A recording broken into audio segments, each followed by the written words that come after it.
Once again, time for Top Talkers. On my right, Rick Gibbons from CFRA's Lunch Bunch and Homepage follows that, right? That's exactly right. Welcome. Connie Bernardi from Majic 100. Good morning to you. And Sandy Sharkey from the Bob FM Morning Show, Cup & Co. Hi. How are you? Good, good, good. Now, I want to talk about shaming, which seems to be, public shaming, seems to be this new way of punishing people for wrongdoings. And whether or not this is actually setting the right example. One of the most recent stories, a woman in Cleveland was avoiding a school bus sign by driving on the sidewalk, like that makes it better.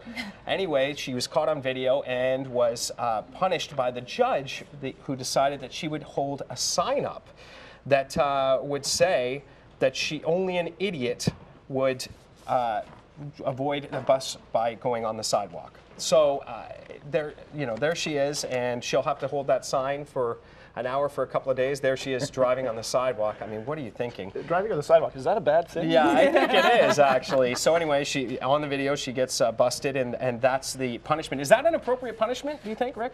Well, I think we've largely removed shaming or humiliation from our criminal justice system, and I think it certainly has its rewards. Oh, really? I think so, sure. I mean, I can think of a few politicians in Canada I'd like to wear a sign around their necks a few days. I can think one in particular. I prorogued the legislature. I think make him walk down the Spark Street Mall a couple of times, but sure, I think it has certain value to it. What is that value, do you think? Do you think it has someone thinking about it? Well, I think people would be a lot more careful about breaking laws if they knew that they would be publicly humiliated. We live in a society, certainly in Canada, we don't name Johns who are picked up on the street during crackdowns. We don't name people under the age of 18, youth, who commit sometimes horrific offenses. I suspect some offenses wouldn't occur if people knew that they would be publicly shamed. Your thoughts, Connie? Well, everybody's saying it's so unorthodox, but it's been happening forever. I mean, I remember a story 5 years ago. There was a wife that caught her husband cheating with her best friend, and she emptied out their bank account to buy a billboard that says, "I caught you cheating," and all her money went to pay for this billboard, "Have fun with my best friend."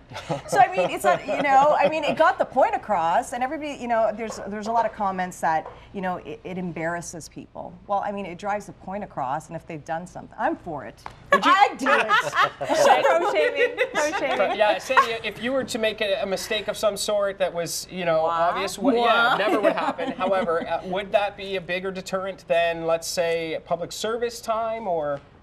Yes, it would absolutely be a big deterrent for me. And with social networking and Twitter and Facebook and everything that's out there now, if you are being shamed publicly, you are being shamed in every forum possible. True. So if you look at even 15 years ago, if you had to wear a sandwich board or something like that and stand on a street corner, then the motorists would see you. Maybe the news team from the 6 o'clock news might take a picture of you, but that would be about it. Now it would be everywhere. It would be viral. So the potential for it coming back to haunt you for the rest of your life is huge. But it's also getting ridiculous in a way. I mean, parents are shaming their kids now by going on their Facebook page and posting pictures. But the dog, have you seen the dogs being shamed? Dog shaming too. With the thing around their neck. I just ate my parents' couch, and he's got a sign around his neck. Like, where does it end? That doesn't help at all, because that dog is not actually processing it. But let's take a look at the parents who jumped onto their kids' Facebook page. There you go. There they are. They posted that's not a passage for a parent. A bunch of ridiculous pictures on their child's Facebook page because the kid was being fresh with them or whatever. And I'm waiting for that. I'm waiting for my kids to get fresh with me so I can go on their Facebook pages. See, that's adorable. I love that. Now, she apparently did a doo-doo in the shower and has a whole sign there that says that I can post, that Daddy can post a picture when I'm 18.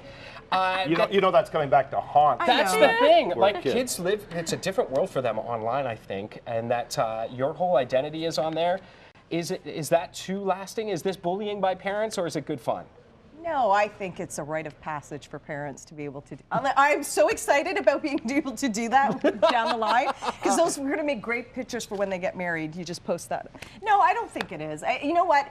Kids nowadays are so much older. Like, even at, like, my daughter's 4 and she acts like she's 13. So I think you have to do something that is really effective and gets the point across. And I think go to your room no longer works. No, your room is loaded Taking with your phone excellent away things. doesn't work. And letting people know, I guess, that we're going to tell everybody about this.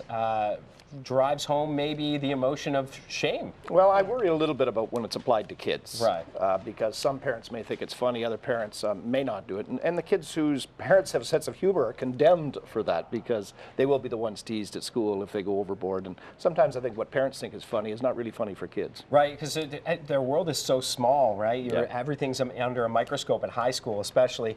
I think I'm okay with the parents posting pictures of themselves on Facebook, goofing around, but then having kids wear a sign, taking a picture, and putting that on their Facebook page, I kind of have a problem with that. I think it's a little bit overboard, only because it lasts forever, like you mentioned, Sandy. Yeah. Would you do a dog shaming? No, not the dogs. However, I have made a sign for my husband. Oh, good. I taped over our wedding video. Oh, he didn't. Sacrilege. So I'm going to have him wear that because, this topic I love. It just gave me this idea. I tried to figure out how to get back at him for doing that, and this is what I am going to do, and I'm going to put it on Facebook. Well, I also like the fact that you have a lot of material for your dogs. One of your dogs ate a pair of your underwear.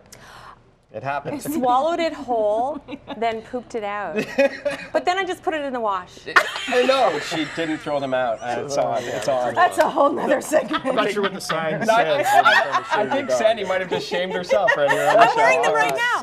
That's another Top Talkers. I want to thank our panel so much for joining us this morning.